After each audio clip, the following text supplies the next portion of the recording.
조금 더 보태서 필요한 것들이 뭐뭐 있다라고 보세요? 뭐 금융적인 부분이나 또는 뭐 규제 제역 풀자 뭐 얘기들도 좀 나오고 있는데 어떻습니까? 저는 이제 정부가 할 수 있다 그러면 이런 경착륙에서 연착륙을 유도해야 되겠다. 그러면 시장 경제에 좀 맡겨라.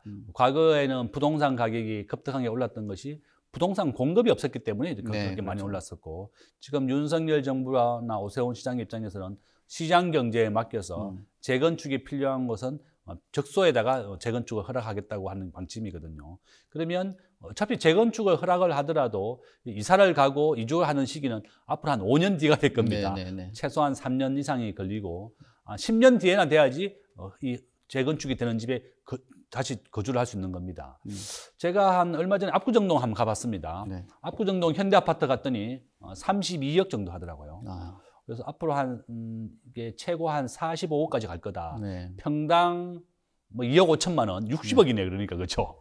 한 60억까지 할 거다 이러는데, 아마 제가 생각하기엔 그렇습니다. 내가 압구정동 현대아파트에 입주를 해서 살아생전에 이 집에 거주는 할 수 있을까? 왜냐하면 이게 재건축하는데 10년 이상 더 걸리는데 네. 뭐 아직 재건축 성인도 안 났지만, 그래서 야, 아주 굉장히 많은 시간이 남았구나 이런 생각이 들었습니다. 그래서 결론적으로는 정부가 이런 재건축 시장이라든지 이 시장 경제에 대해서 너무 과도한 개입을 해서는 안 된다.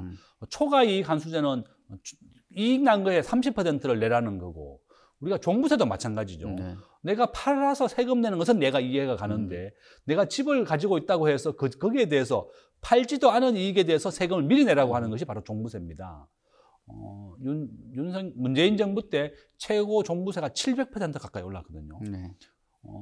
내가 다니고 있는 대학에도 종부세가 한 20억 가까이 나왔습니다. 아, 그래요? 세상에 우리 외국인 기숙사, 해외 유학생들이 오면 기숙사를 줍니다. 네. 또 외국인 교수가 오게 되면 아파트라든지 숙소를 마련해 줘야 되거든요. 네.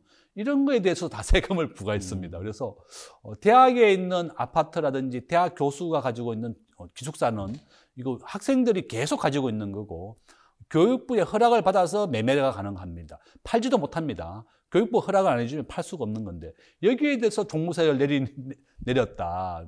최고 5배 이상 종부세가 부과되었고, 처음으로 부과된 거죠, 작년에. 그래서 결론적으로 뭔가 하면 이와 같이 종부세라든지 정부가 하는 이 규제를 좀 완화하고 기업하기 좋은 환경을 만들어줘야 된다.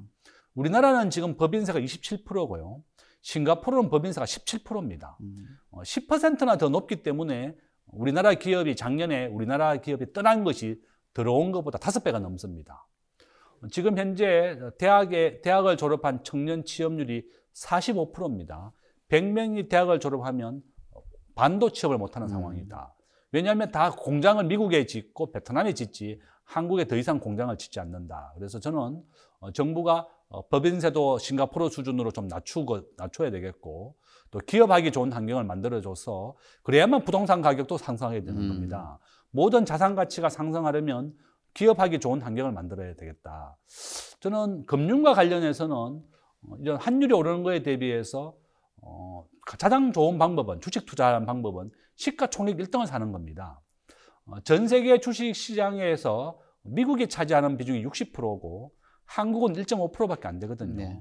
그래서 여러분들이 부동산에 몰빵을 투자하는 것보다는 일부 투자라도 한 20, 30%는 미국의 시가총액 1등 애플입니다. 네. 지난 40년 기준으로 3,000배 올랐습니다. 네. 애플 한 주가 220주로 액면 분할이 되었고 3,600배 정도 올랐다. 삼성전자가 한 500배 정도 올랐거든요. 그래서 결론적으로는 우리나라의 주식도 매년 기업이 20개씩 부도가 납니다. 그래서 전 세계 글로벌 비중이 60대 1.5이기 때문에 미국의 시가총액 1등 애플을 사는 것이 환율 상승을 방어할 수 있습니다.